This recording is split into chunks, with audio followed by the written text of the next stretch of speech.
Hundreds of people have been killed, more than 1,000 wounded while looking for food at the private militarized so-called aid sites, which replaced UN distribution centers in May. The entire population of Gaza, 2.1 million people, experienced prolonged shortages of food. 500,000 are in a catastrophic situation of hunger, acute malnutrition, starvation, and illness, according to the World Health Organization. Well, aside from the fact that Palestinians continued getting slaughtered at these humanitarian aid hubs by the IDF, and the IDF admits that they would fire warning shots, Israel has also decided to halt aid deliveries into Gaza again. And that's according to the Israeli station Channel 12 News. Apparently, Prime Minister Benjamin Netanyahu is justifying further starving the Palestinian people by doing what Israelis always do: blame Hamas, even when they're the ones responsible for the behavior. Now, Netanyahu's office announced that he ordered the military to present a plan within the next 2 days on how to keep Hamas from stealing humanitarian assistance. So that's the cover story. Oh, we don't want to deliver aid to starving Palestinians because we're worried Hamas is stealing it. In reality, the Israel-backed Gaza Humanitarian Aid Foundation was luring desperate Palestinians to these hubs where they were supposed to get the aid that they so desperately need. And then you'd have IDF soldiers firing on them, as, by the way, Israeli Gideon Levy said on Piers Morgan's show just yesterday. Take a look. I must remind ourselves that when the UN's agencies distributed the aid, there were no killed people. It all started with this monster organization of putting 2-3 stations in the Gaza Strip for 2 million people, almost as an experiment in human being, in starving human beings. None of them was killed in purpose, all of them by chance, all of them potential threat to the soldiers. How dare you to spread this propaganda knowing that you are lying? Again, that was Gideon Levy, who is in fact Israeli and has been critical of the Israeli government in the past. Now, at least 103 Palestinians were killed by Israeli fire over the past 24 hours, local health authorities said, including some shot near an aid distribution point, the latest in a series of such incidents. The Israeli military had no immediate comment. That is the real issue here. And this whole notion that, oh, Hamas is stealing aid and Israel wants to investigate this in order to find a better way to deliver aid is complete bunk. It's nonsense.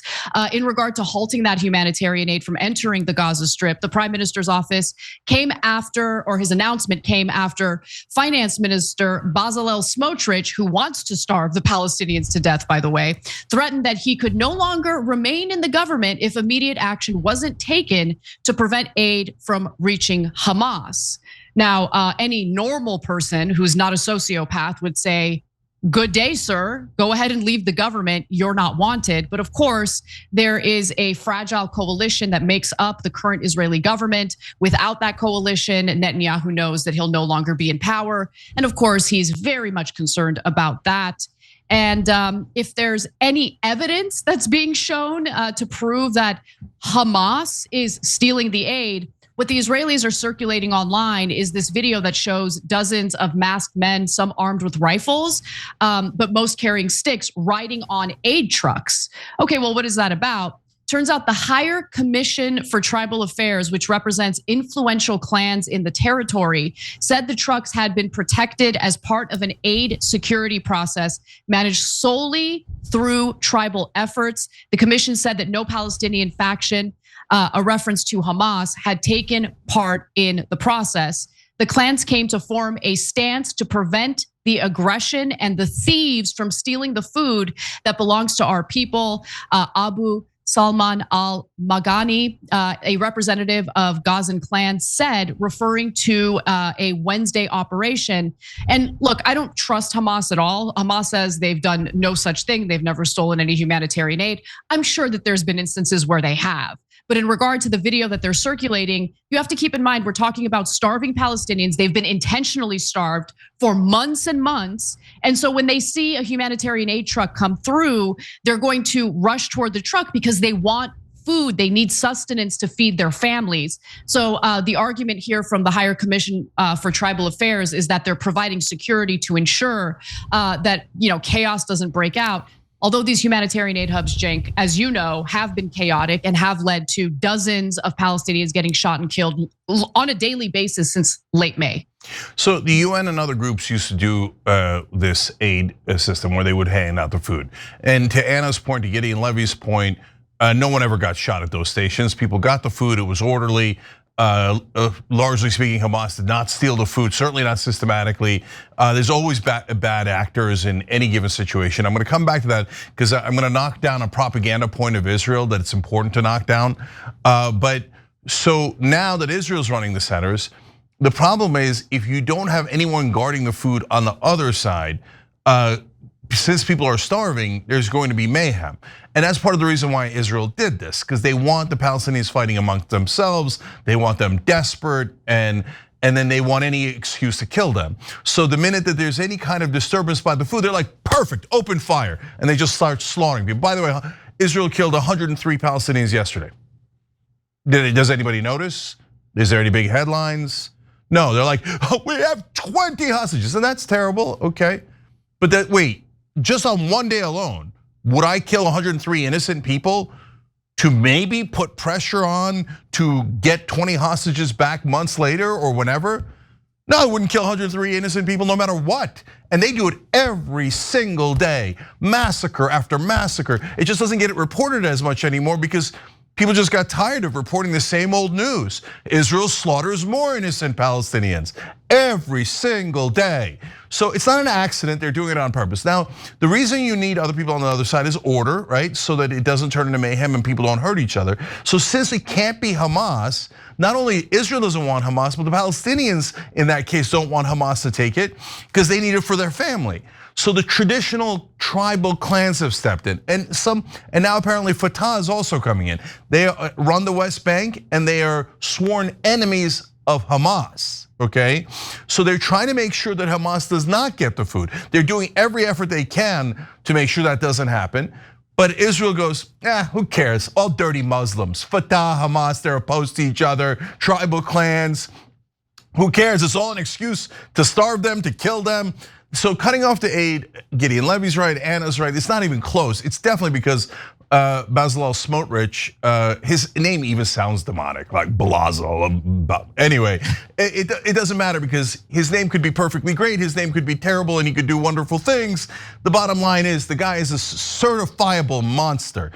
So we're not just saying this like to get you to, oh my God, rile you up against some Israeli minister. No. What Anna said is literal. He said in public, if he could, he'd not only starve the Palestinians to death, he'd make it quicker by cutting the water so that they would all die of thirst. But he said, but I can't because of international pressure. So we have to pretend to be feeding them and keep them on the brink of starvation. Spoken like a true Nazi. And I don't hesitate at all in calling him a Nazi. I mean, okay, so now let's use that analogy for a second, and I don't care if you get offended. I'm 10 million times more offended by the genocide that Israel supporters are protecting and defending right now. 10,000 times more offended by the 17,000 dead kids and the 20,000 dead women, okay? So, and if you're not, then you're saying, yeah, I don't care about Muslim lives. I just care about, am I offended? Okay, so let me offend you further, okay? Now, and think about it. If you're not biased in this issue, this is going to be blaringly and glaringly obvious, okay? Imagine if in the middle of the Holocaust, the Germans said, some of the Jewish prisoners are stealing the food. They've come up with a little organized gang of Jews. And that is why we're starving all the Jews to death. Would anyone believe them? Would they say, oh, I see, some Jews are stealing some of the food because you've got them in starvation concentration camps. So that's why you're preventing all of the Jews from getting the food, so you starve all of them. Well, no one would accept that ridiculous propaganda from the Nazis. But that is literally what the Israelis are saying. Some small group of Palestinians might be stealing some of the food. That is why we're starving the entire population. Well, you see, that's an obvious lie. They're starving them on purpose because they have become what they most feared.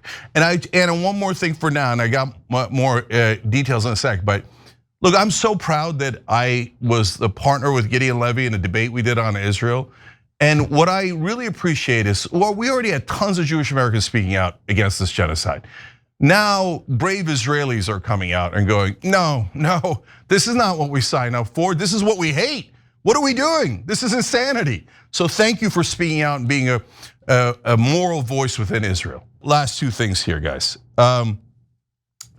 So number one, the reason Smotrich wants to starve them is because he wants to push them into the Sinai Desert in Egypt and take all of Gaza. Again, not speculation. He has said it. He said we should take all of Gaza, and they have voted to, quote unquote, conquer Gaza. If he leaves the coalition, Netanyahu's out. I have heard rumors, this is massive speculation, and it comes from the right wing, so take it with a boulder of salt, that they're working on a two-state solution peace deal. I would be floored by that. But the reason that I'm bringing that up as a possibility here is that Netanyahu soon will have to make a decision. Am I going to keep that coalition government together with the right-wing Nazis in his government like Smotrich and Ben Gvir, like convicted terrorists and proud genociders?